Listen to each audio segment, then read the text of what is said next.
Серле хәзинә сәхифәсе татар хатын-кызларының бизәнү әйберләре белән таныштыра. Бүгенгесе шулпыга багышлана. Татар халкының көн күрешен төптән өйрәнүче совет этнографы Николай Йосифович Воробьев булай дип язган: "Шулпыны чәчне йөртүдә тиешле тәртипне саклаган барлык татар хатын-кызларда таккан. Кыз баланың чәче билгеле бер озынлыкка җитүгә үк ул шулпы тага башлаган һәм аны үлгәнче йөрткән.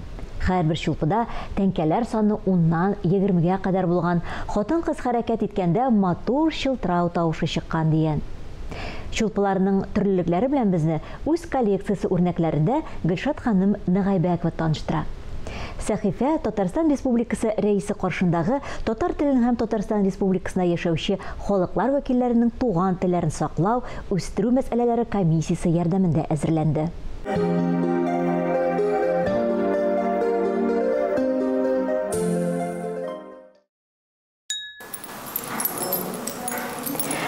Татар хатын-кызын иңелек ишетәсең, аннан сыгына күрәсең дигәннәр элек. Бу әйтем атлаган сайын чыңлап торган шулпылар турында түгел микән соң? Шулпыларның да үз серләре бар бит.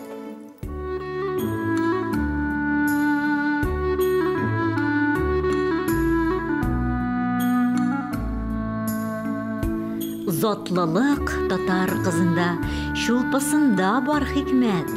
Шыңлый шулпы тәңкәләре, атлаган сайын ләззәт.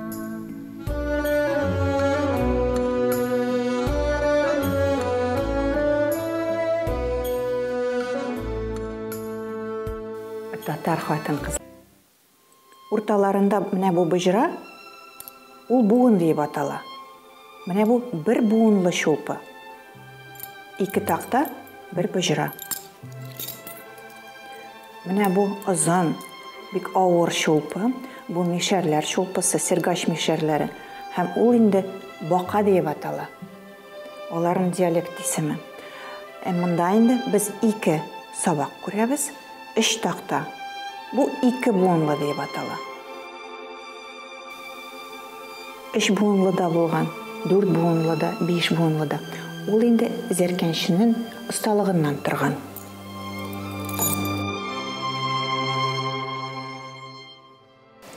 Шулпы ясау зур осталык сораган.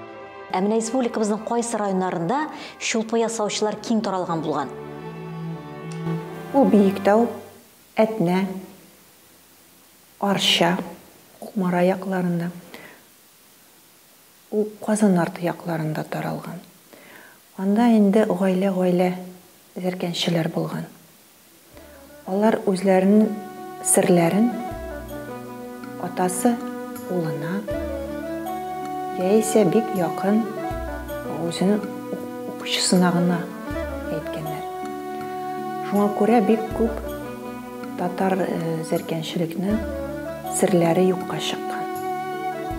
Хәзерге вакытта инде безнең Татарстанда бер 10 кеше дә юктыр. Менә шулай матурлап, җепкыр техникасында, күперткән җепкыр техникасында эшләүчеләр бик сирәк.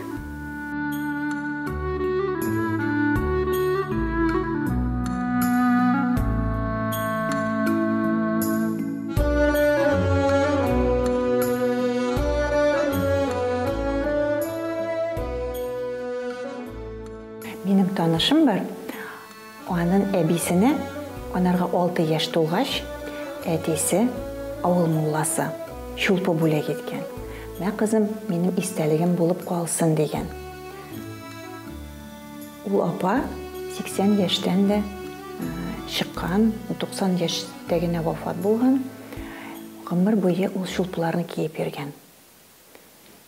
Гомер буе чәчләрен 2 тылымга үреп, һәр көн әти төсе итеп, әти истәлек итеп, шул шулпыларны киеп йөргән. Шулпы безнең күршедә яшәгән авылыбызның өлкән апайларының берсе Мөкәррәмәт дә бар иде. Ул 90 яшьләрен уздырып вафат булды. Һәм менә ул үлгәнчегә кадәр шулпыларын тагып йөри иде. Һәм менә мин шулпының кадерен һәм кыйммәтен соңыннан гына аңладым. Шуннан да балачак истәлекләрендә калган. Менә ул безнең йортка суга керә торган иде. Һәм ул менә ишек алдыннан әле күренмәгән чакта да аның шулпы тавышы ишетелә иде. Һәм менә без Мөхәррәмәтдиннең безгә килгәнен ишек алдында йөргән чакта булса, менә шушы шулпы тавышыннан ишетә идек. Шуннан да менә ул көмеш тәңкәләрнең шыңы ул ишетелеп тора. Һәм менә ул гомер буе көмештән кигән йөзекләр, беләзекләр тагып йөрде. Һәм менә аның шушы хатын-кызларга булган шу гүзәллеге менә балачак хатирәләр булып калган минем. Үзебезнең гаиләдә безнең шулай ук әбиемнең шулпылары бар иде, әниемнең әнисенең шулпылары шулай ук бездә сакланды. Ләкин әти безнең гармун уйнарга бик ярата иде.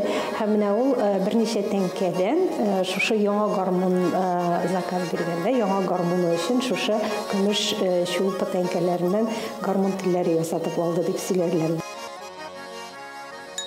6 яшьтән үк кия башлагач, ул менә балалар шулпылары, алар аерым нәзакәтле шундый нәни кечкенә генә формада булганнар. Менә аларның шулпыларын алсак, алар инде зуррак. Авыррак та, зуррак та. Алар кыйммәтрәк тә булгандыр инде. Шуңа күрә балаларга бит инде аны бик такмаганнар. Балаларныкы алар бик нәни шулпылар. Менә бу инде бер 10-15 грамм.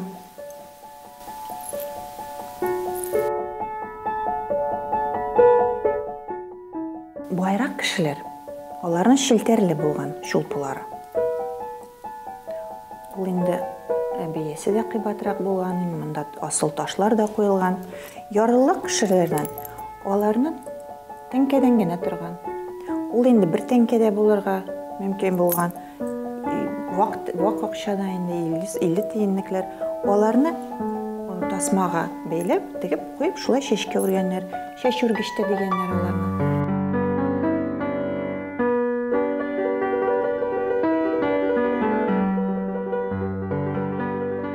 Бу инде менә гади генә тәңкә. Чәч тәңкәсе. Шулпыларның төрле формалары да булган.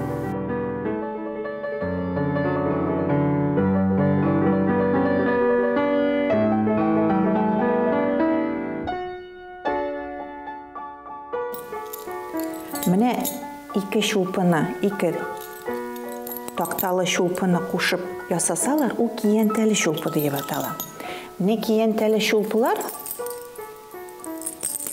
алар бик еш очрамаганнар. Һәм инде аларның өстәге өлеше киянтә сыман булган. Шуңа күрә шундый исем дә биргәннәр. Монда инде бу бик авыр чәч бизәгече. Аны тезмәгә теккәннәр. Яисә ике пар тасма белән башка бәйләп куйганнар. Ул бик авыр булган.